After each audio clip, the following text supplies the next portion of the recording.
And I think you bring up actually what is a very common issue. So Harish's issue was that of anxiety and mindfulness. And what Harish describes is, as I said, I think it's a very common experience where when someone tries to engage with any kind of meditation practice or mindfulness type practice, one of these types of sitting type practices often, or any kind of practice which aims to reduce the thinking, what happens is that it doesn't feel very good. And you're shaking your head. Yeah, you're agreeing, I believe, Harish. Yes. Yeah, it doesn't feel good. It doesn't feel very good. And like, you've got these images of these monks and these Buddhas in like peaceful poses with their eyes closed, and they're doing this, and they look so happy, and they've got their flowing robes on, and it just looks so wonderful and peaceful. And then as soon as we try it, it feels terrible sometimes. And I think this is such a common occurrence, common experience with so many people. And some people just immediately ditch the meditation, ditch the mindfulness. I think this is just not for me. This doesn't work. Or they'll say this is just a load of rubbish. But another reaction to this is people think, what's wrong with me? Some people think, they don't think, oh, I'll move on to something else. Some think, well, what's wrong with me? My friend, it worked for them, and someone else I know worked for them, and that person on the internet looks super peaceful, and there are all these images of people being really peaceful meditation. What's wrong with me? Why can't I do this? What's going on? So this, for me, the way I sort of usually help people through this, there's a teaching called the three gunas. Have you heard of the three gunas teaching, Harish? No, I have not. It's tamas, rajas, and sattva. Have you heard of these three things? No. Or you have? No. So, I mean, many of the people on the call will have heard of it, but essentially in the Vedic tradition, let's say, it's actually from a part of the Vedic tradition called the Sankhya tradition, which is like an analytical type philosophical part of the Hindu or Vedic tradition. And you've got these three energies. You've got a dull energy, which you can think of as being low, depressed, lethargic, negative, or a negative energy. Let's call it a negative energy. A negative energy that weighs you down. Think of it as being lazy, tired, or depressed. That kind of thing. Low, negative energy state. That's called tamas. In English, Tamas. Then you've got a high energy state called rajas. In English, Rajas. And this is a high energy state. This is often translated as passion. And it's activity, passion, vibrancy, extroversion. And the positive form of rajas is what I call the Hollywood ideal of happiness. If you're watching a rom-com movie, a romantic comedy, Hollywood movie, and there's that part of the movie where everyone's having a great time. Maybe they're all having a meal, and everyone's chatting, and everyone looks beautiful, and people are joking and laughing, and it's a party and drinking. They might be drinking a bit of wine, and everyone's having fun and some dancing. This is the Hollywood, let's say, the Hollywood version of happiness. This is extroversion. I mean, for an introvert, that's like hell, isn't it? Being in somewhere like that, where you're surrounded by all these people talking and having fun and joking. You're just sitting there going, oh my gosh, what's going on? But this is like the Hollywood ideal, the extroversion. This is rajas. And that's a positive vision of rajas. There's also a negative vision of rajas, which is active, but it's often anxious. So you may be highly active, but maybe fearful, agitated, anxious. Lots of movement, but lots of thinking and lots of agitation. So these are two sides of rajas. So first, tamas, which is low, dull, depressed. Second is rajas, which is active, passionate, maybe anxious. The third energy state, which is the highest, tamas is the lowest, then rajas. Third energy state, which is the highest, is the middle energy state. It's balance. And it's called sattva. In English, S-A-T-T-V-A, or sometimes W-A, depending how you transliterate from the Sanskrit. Sattva, and it generally translates as peace, wisdom, balance, calm, intelligence, wisdom. And this is whereas tamas is negative, rajas is positive. This is kind of balanced. It's happiness, but it's a peaceful happiness. So if tamas can be symbolized by somebody in a dark room, in bed, very stuffy atmosphere, doesn't want to get out of bed, feeling really miserable, unhappy, and depressed. We can characterize rajas as being the Hollywood happiness, extroverted happiness, and we can characterize sattva as these peaceful Buddhas, in peaceful meditation, white robes, white clothes, purity. Another translation of sattva is purity. Now, most of us all of us have all three of these energies in us, in terms of our psychology, in terms of our mental states. All of us have all three of these energies. But there's a predominant energy at any one point in time. And most of us, especially if we're not so spiritual, tend to be rajas tamas. And out of those two, you'll tend to know which one will dominate. Some people will be more depressive, negative types. And that's not an insult. That's just a description. This is not judging anybody. This is just describing to help us. We all start at different places, unfortunately, or fortunately. And that's just the way it is, or the way it appears. And this is all for the body-mind, by the way. The self is devoid of these three energies.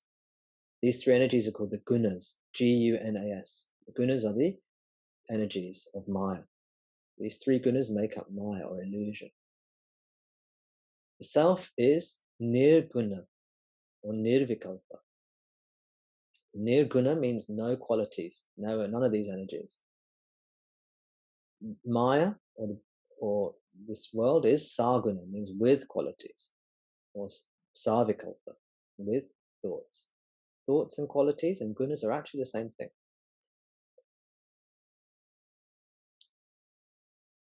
Most human beings, let's say, most minds are tamas rajas. If you have negativity in your mind, and that's one of the more preponderant things in your mental state, and you try and sit still and be calm, you will end up, the negativity will just come in. And you'll feel miserable. If you're a depressive type, if you have a predisposition at this point in your life towards loneliness and negativity, you'll start to feel lonely and unhappy. If you're very fearful and anxious, you'll start to feel fearful and anxious.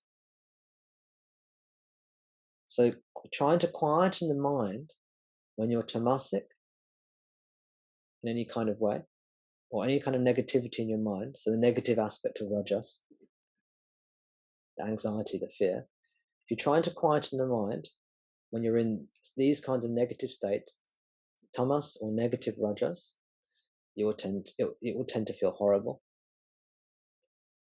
You may try and force yourself to do it because it's what the book says, or what the teacher says, or what the scripture says, or what you see on TV, or what you see on the internet, or what your friend did. But it won't feel very good. And you'll either think to yourself, it's not for me, or you'll give up and think, what's wrong with me? Am I some kind of spiritual failure? Am I meditation failure, or something like this? The reality is, this kind of meditation is a sattvic practice. And not everybody is ready for a sattvic practice. Who is ready for a sattvic practice? Generally, people who have most of their, not necessarily all, because we can't wait till all that, but most of their negativity has come out of their system. These people will be drawn more towards a sattvic practice, which is a higher practice like meditation or mindfulness. If you have not too much negativity in your mind, then mindfulness and meditation, you'll be drawn towards it. This is why typically the people who do meditation, mindfulness, they're already usually fairly sorted in their life in many ways. Often they have jobs for a start, Often they're what in the UK would call middle class, which means fairly well established in life, not too many issues. Often they'll have sorted a lot of their insecurities and psychological issues out. Not all of them, but relatively speaking. And people who haven't, again, they're going to be lots and lots of exceptions to these broad categories or broad things I've just laid out there. So, it's not a rule by any means. I'm just giving examples to help you understand. But if you don't have if you don't fit these kind of qualities, or if you don't have these so-called, let's say, qualifications or attributes, then you're not really good. Meditation's not going to be something you really want to do. Again, there are exceptions. You will find someone who's very negative and they love meditation, right? You'll find someone who's got all these negative things and they love mindfulness. So some people can skip through. But if you can't, this framework of the 3 gunas I'm laying out for you is helpful, I think. So the roadmap goes to go from tamas to rajas and then to sattva. This means if you're stuck in bed, depressed, and feeling really low energy, like tamas, then what you usually will want is a rajasic practice.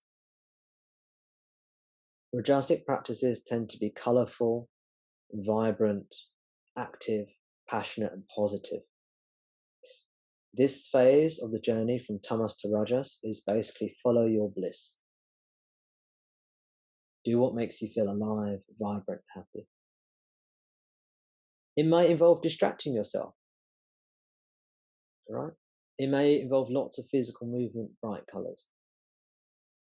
Maybe you can picture the kind of people I'm talking about, the kind of activities, the kind of spiritual practice I'm talking about.